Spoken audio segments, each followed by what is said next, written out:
कभी-कभी ये विचार मन में आते हैं कि हुँ, कब पीछे का सब कुछ छूट गया, पीछे कुछ अच्छा नहीं लगता और मन ये कहता है कि आगे हम पहुँच नहीं पा रहे, मतलब ऐसा फीलिंग आती है।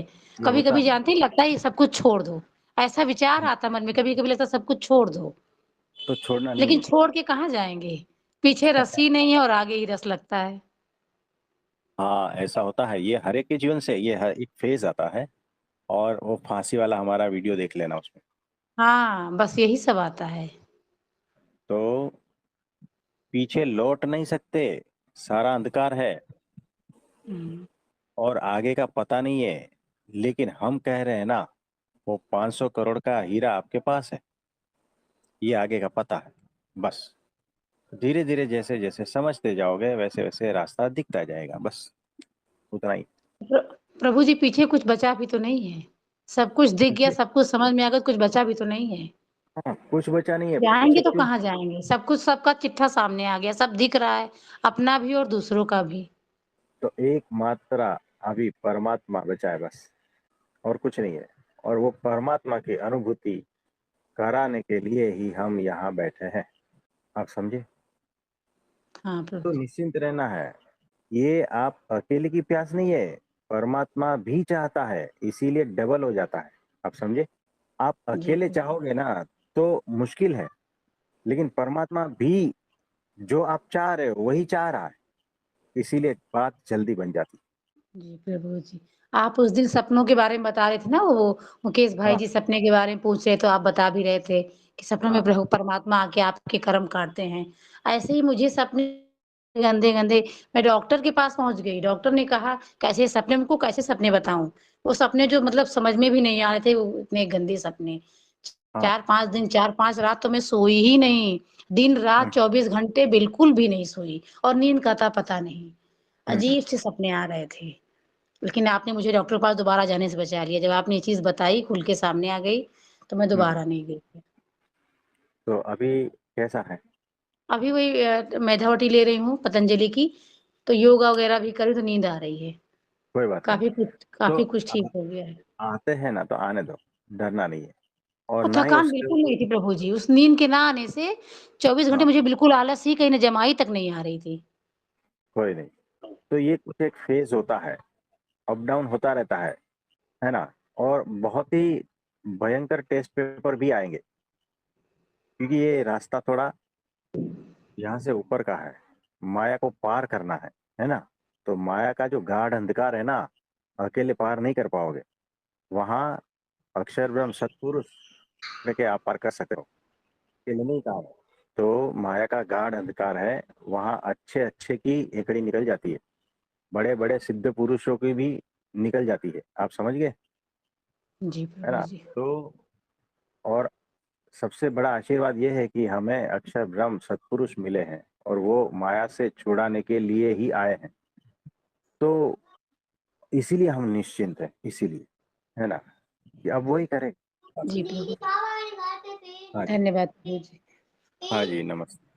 हाँ, मुझे कुछ बोलना है, जैसे अभी हाँ, बहन ने बोला ना कि लगता है पीछे लौट जाएँ, अभी मिला क्यों नहीं?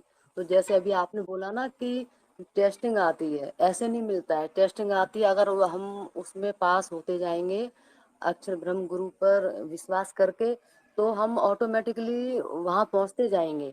और ऐसा तो कभी हुआ ही नहीं कि बिना टेस्टिंग के हम प दुनिया के एग्ज़ाम में पास नहीं होते, तो ये तो परब्रह्म है। देखो, कल हम बात कर रहे थे निष्ठा की। टेस्ट पेपर कैसा आएगा मैं बताता हूँ। आपके पास जन्म से पैसे ही नहीं है, बहुत गरीब हो और अचानक आपको बहुत सारे रुपए की ऑफर हो जाए और घर मिल जाए और बहुत कुछ मिल जाए और लेकिन आपको अपना भगवान छुड़ा दे, ऐसा भी टेस्ट पेपर आ सकता है। हो सकता है कि बहुत भयंकर परिस्थिति है, बहुत बीमारी है और स्वस्थता और बहुत सारा कुछ आपको दिया जाए, लालच, आपके भगवान को छुड़ा देंगे। देखो, एक मैं किस्सा बताता हूँ। एक सत्संगी था और उसका लड़का बीमार हो गया।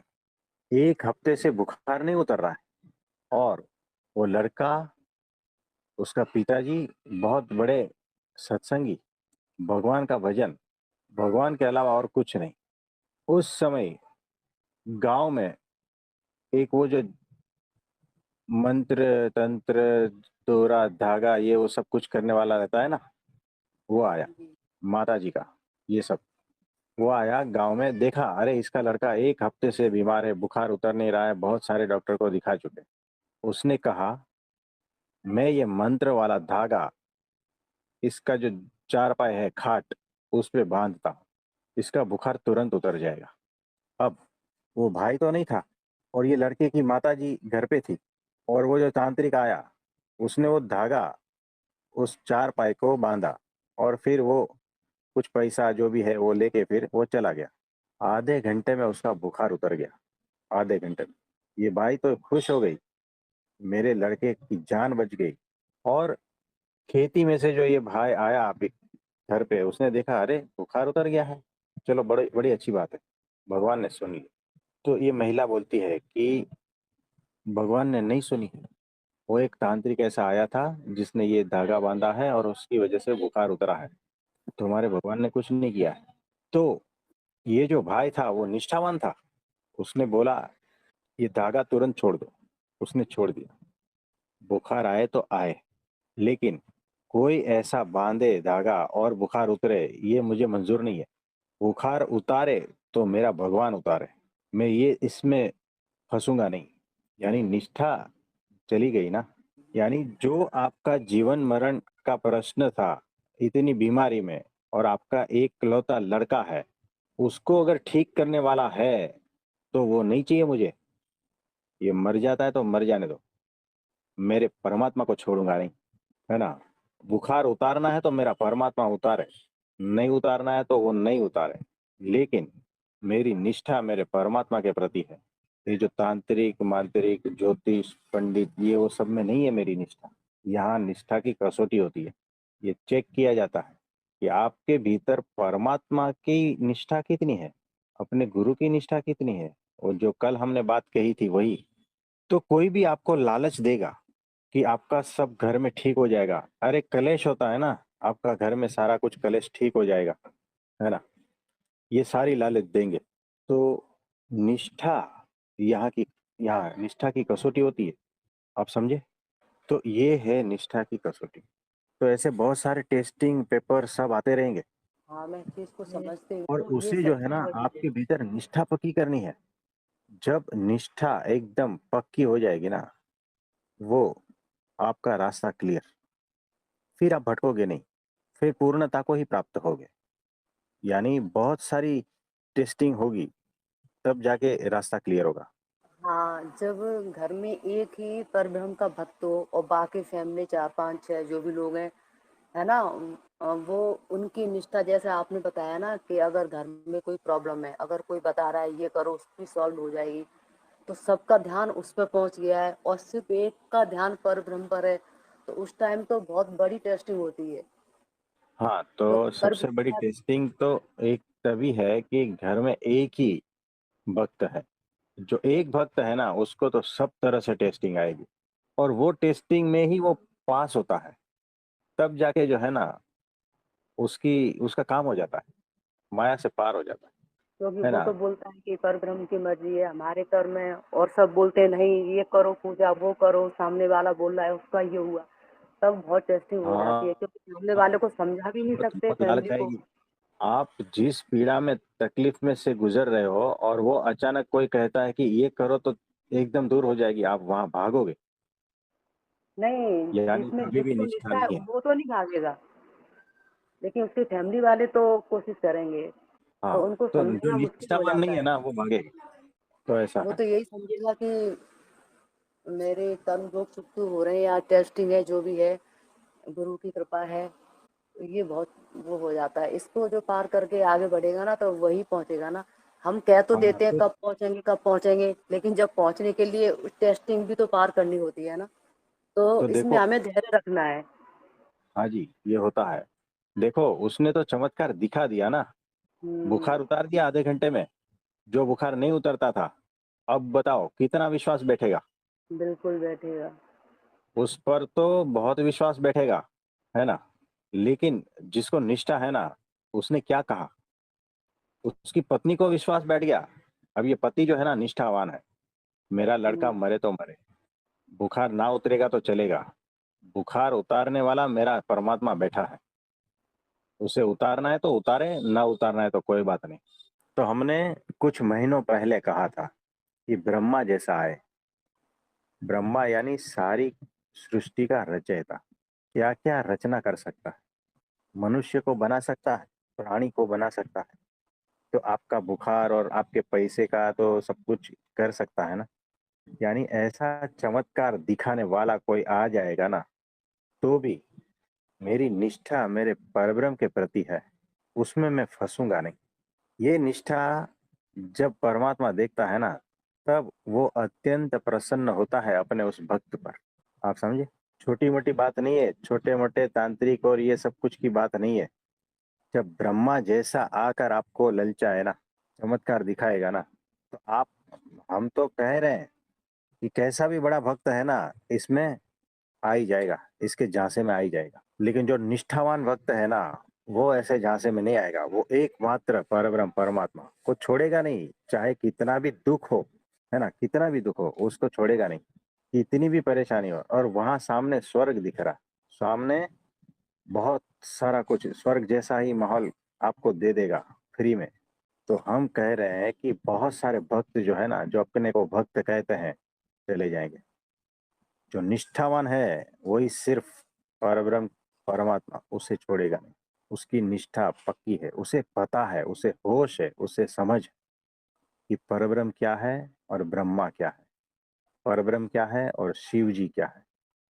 तो निष्ठावान बनना है भक्त, सिर्फ भक्त नहीं, उच्च कोटि के निष्ठावान भक्त, है ना। उसमें भेद है।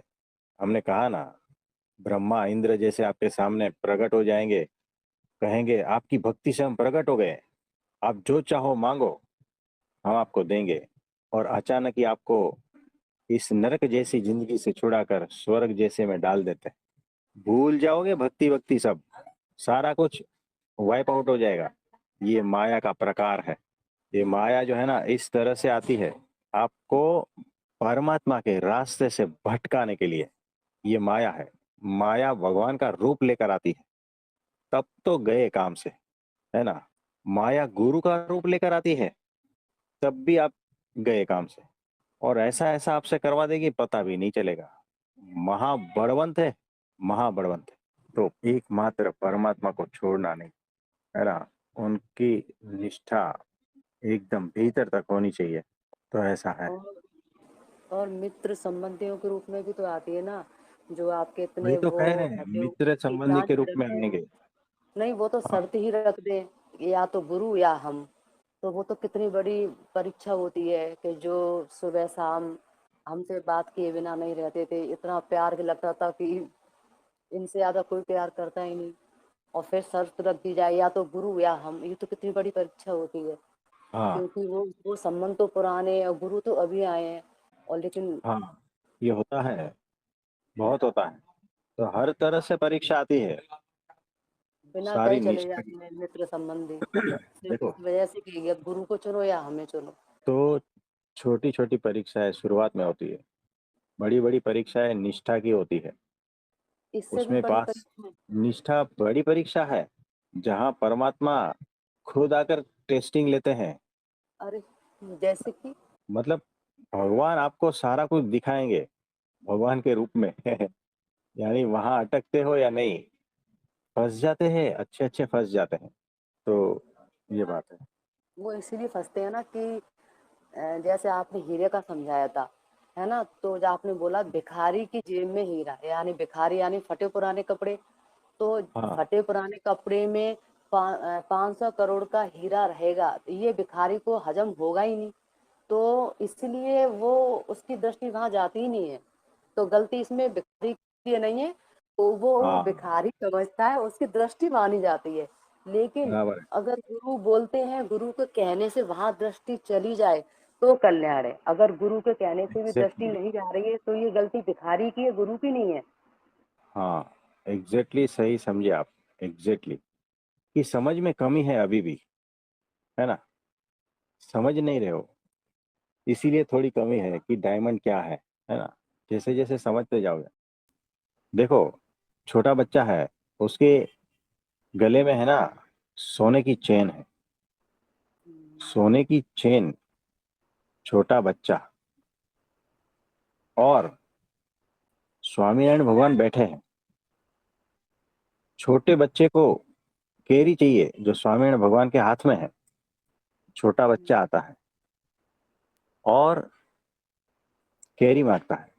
स्वामीनारायण भगवान कहते हैं ये केरी नहीं देंगे, हम हाथ हटा लेते हैं। छोटा बच्चा जिद करता है मुझे चाहिए, तो दूसरे हाथ में ले लेते हैं, फिर ऐसे थोड़े नचाते हैं। फिर उस छोटे बच्चे को कहते हैं, लोग सब बैठे हैं, सभा बैठी है, लेकिन वो छोटा बच्चा आता है। उसको कहते हैं तूने ये जो गले में पहना है ना, वो मुझे दे दे। यानी वो जो सोने की चेन उसने तुरंत निकाल के दे दी स्वामीनारायण भगवान को, और उसके हाथ में जो केरी थी ना वो ले ली। केरी यानी मैंगो। अब एक मैंगो कितने का आता है इस जमाने में? 50 रुपए का है। हाँ, और जहाँ स्वामीनारायण भगवान विराजमान थे वहां तो पेड़ था मैंगो का, यानी फ्री में था। अब फ्री जैसी चीज वो छोटे बच्चे को पसंद आ गई, और उसने वो जो कीमती चीज जो थी ना, सोने की चेन, वो उनको दे दी एक कैरी के बदले में। यानी उसको वैल्यू पता नहीं है, वैल्यू पता नहीं है। यानी माया के बदले में 500 करोड़ का डायमंड दे दिया। आप समझे? फिर स्वामीनारायण भगवान बोलते हैं हम ये यही तो कर रहे हैं सब। माया की तुच्छ चीजों के पीछे हम भगवान को छोड़ देते हैं। यानी हमें जो मिला है, अगर उस बच्चे को पता होता ये सोने की वैल्यू क्या है, तो वो कहता मुझे नहीं चाहिए। ये सोने की चेन से जो है ना, मैं कितनी अधिक कैरी खरीद सकता हूं, है ना? यहाँ तो एक ही मिल रही है। तो हमें व्यापारी बनना है, हमें पता होना चाहिए कि हमारा फायदा कहाँ, ये 500 करोड़ के डायमंड में, या वो जो कुछ थोड़ा सा खाना दे दे भिखारी को उसमें। भिखारी को आप होटल में खाना खिला दो, 5 स्टार होटल में, इतना खुश हो जाएगा, उसने जिंदगी में खाया नहीं है, और उसके खीसे में से जो 500 करोड़ का डायमंड है ना वो ले लो, ये होगा। ये उसकी टेस्टिंग है। यानी परमात्मा कैसे रूप धारण करके आपके सामने आएंगे और आपके जेब में से वो 500 करोड़ की का डायमंड लेके जाएंगे कि तू इसके लायक नहीं है, तू परमात्मा के लायक नहीं है, तू माया के लायक है, तू इसमें सड़। ये तो बहुत बड़ी परीक्षा हो जाएगी पता भी नहीं तो चलेगा। हाँ, बहुत बड़ी परीक्षा होगी। और अगर गुरु साथ में नहीं रहेंगे ना, तो आप तो लपेटे में आ ही जाओगे पक्का, है ना? तो ये बात है। तो इसको ऐसे समझ सकते हैं ना कि गुरु ने 500 करोड़ का हीरा हमारी उसमें रख दिया है जेब में, लेकिन अभी हम उसको पहचान नहीं पा रहे हैं, लेकिन हमारी पूरी दृष्टि गुरु की तरफ होनी चाहिए। हाँ, और देखो वो उसकी हिफाजत करना है, उस हीरे की हिफाजत करना है, किसी को देना नहीं, किसी को देना नहीं। यानी क्या? परमात्मा के रास्ते से भटकना नहीं, है ना? यानी उसकी हिफाजत करना है, उसकी रक्षा करना है। क्यों? क्योंकि अभी आपको वैल्यू पता नहीं है, लेकिन गुरु मिले हैं तो आपको धीरे धीरे उसकी वैल्यू समझा रहे हैं। और जिस दिन वैल्यू समझ में आ जाएगी ना, उस दिन आप नाचोगे। तो ये सारा कार्यक्रम उसके लिए है कि आपको डायमंड की वैल्यू पता चले। तब तक तो उसकी हिफाजत करनी है, तब तक तो हमारी भजन भक्ति की हिफाजत करनी है। परमात्मा का रास्ता जो है उससे भटक न जाए, उस मार्ग की हिफाजत करनी है, गुरु के मार्गदर्शन में। आप समझे? तो ये बात है। मुझे कुछ और बोलना है वैसे हाँ, बोलने बोलिए। की जरूरत नहीं है, लेकिन बोलना है इसलिए क्योंकि मैं भी बहुत भटकी, इसलिए बोलना है। जैसे यहाँ आने से पहले मतलब भगवान चाहिए था ये था, लेकिन कोई जानकारी नहीं थी कहाँ मिलेगा कैसे मिलेगा। तो उसी समय मेरी मम्मी एक्सपायर हुई थी, तो मैं रोती थी, तो किसी ने बताया था ब्रह्म कुमारी में जाओ। तो वहां गई ना, तो वहां पर अचानक भगवान ने मेरे द्वारा इतना सब कुछ करवाई, जो भी भक्ति के लिए करवाया जाता है, तो सब जगह मतलब मेरा नाम हो गया कि तृप्ति बहन नंबर 1 नंबर 1। तो पता है, तो नाम हो गया ना। उसके बाद मुझे ये लगा कि शायद अब भगवान मुझे मिलने वाला है, क्योंकि दीदी भाई सभी आशीर्वाद देते थे कि तृप्ति बहन को तो भगवान मिल गया, नंबर 1 नंबर 1। तो मतलब एक अशुद्ध अहंकार नहीं, उसको यहाँ आके पता चला है कि वो भी शुद्ध अहंकार होता है। तो मेरे अंदर ये था कि अब तो भगवान मिलेगा, लेकिन फिर भी खालीपन था।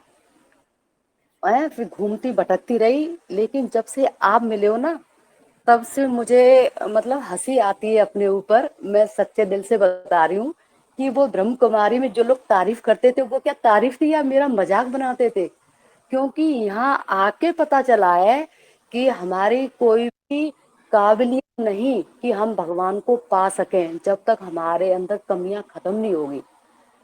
मैं अपने हृदय से बता रही हूँ, क्योंकि हर कोई तारीफ करता था तो मैं हैरान थी कि क्यों करते हैं। शायद मैं भगवान के लायक बन गई हूँ, क्योंकि ये सबके अंदर ही आएगा। और अभी यहाँ आके पता चलता है कि वो शायद नाटक था। तो इसीलिए मैं कभी आपसे ये नहीं बोल पाती कि मुझे भगवान कब मिलेगा, मुझे क्यों नहीं मिल रहा। क्योंकि आपके जो शब्द है ना, मैं उस पर मेरा ध्यान जाता है। आपने क्लियर बोल दिया है, जब आपके अंदर सारे सारे आवरण हटेंगे, गुरु पर निष्ठा रहेगी, उनकी आज्ञा का पालन करेंगे, तब मिलेंगे। इसलिए मेरा कभी सवाल ये नहीं रहता कि मुझे अभी क्यों नहीं मिल रहा है, अभी कृपा क्यों नहीं हुई है। क्योंकि मुझे पता है मेरे अभी मैं इस लायक बनी नहीं हूँ, तो कृपा होगी कैसे। लेकिन इतना भी पता है कि गुरु पर निष्ठा रखूंगी, धीमे धीमे उनकी कृपा से, उनकी आज्ञा से, और अपने पर काम करेंगे गुरु की कृपा से, तो हो जाएगा। तो यहाँ पर तो पूरी कमियां ही नजर आती हैं, जो वहाँ 1% कमी नजर नहीं आती थी। तो मैंने इसलिए बताया सबको, क्योंकि सबका सवाल रहता है ना कि क्यों नहीं मिला। तो मैं तो सवाल कर ही नहीं पाती। मुझे लगता है कि मैं इस लायक ही नहीं हूँ कि अभी अपने गुरु से सवाल कर पाऊँ क्यों नहीं मिला, क्योंकि मेरे अंदर अभी इतनी कमियां हैं। जब कमियां खत्म हो जाएंगी तो वो खुद ही मिल जाएगा, और गुरु पर निष्ठा रहेगी और उनकी आज्ञा का पालन करूंगी। इस तो बस हाँ मुझे यही बताता, और गलती हुई तो क्षमा करना।